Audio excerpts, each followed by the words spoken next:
అందరికీ నమస్కారం. అన్నం పరబ్రహ్మ స్వరూపం.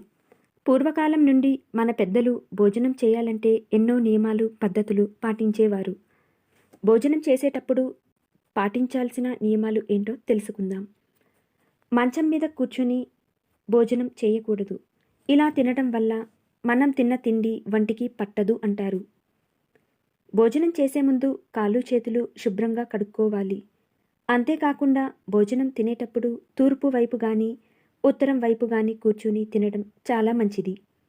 అలాగే భోజనం చేసేటప్పుడు ఎవరైనా వచ్చి ఏదైనా అడిగినా లేదా పిలిచినా కూడా మధ్యలో లేవకూడదు. భోజనం చేసేటప్పుడు మధ్యలో లేచి ఎంగిలి చేత్తో మరొకరికి వడ్డించరాదు. అలాగే ఎప్పుడూ నిలబడి అన్నం తినకూడదు.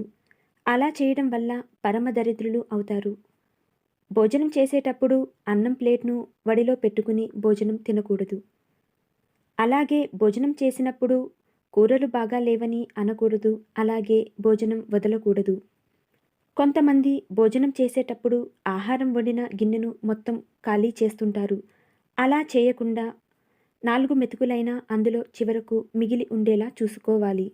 పగిలిన కంచంలో భోజనం చేయకూడదు. కోపంతో భోజనం చేయటం ఆరోగ్యానికి మంచిది కాదు. భోజనం చేసేటప్పుడు ఎవరిని దూషించకూడదు.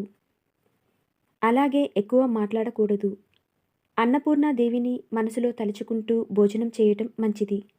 అలా చేయడం వల్ల మనం తిన్న ఆహారం శరీరానికి వంట పడుతుంది.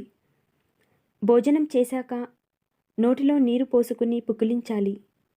ఇలా ఈ నియమాలు పాటించటం వల్ల ఆరోగ్యంగా కూడా ఉంటారు.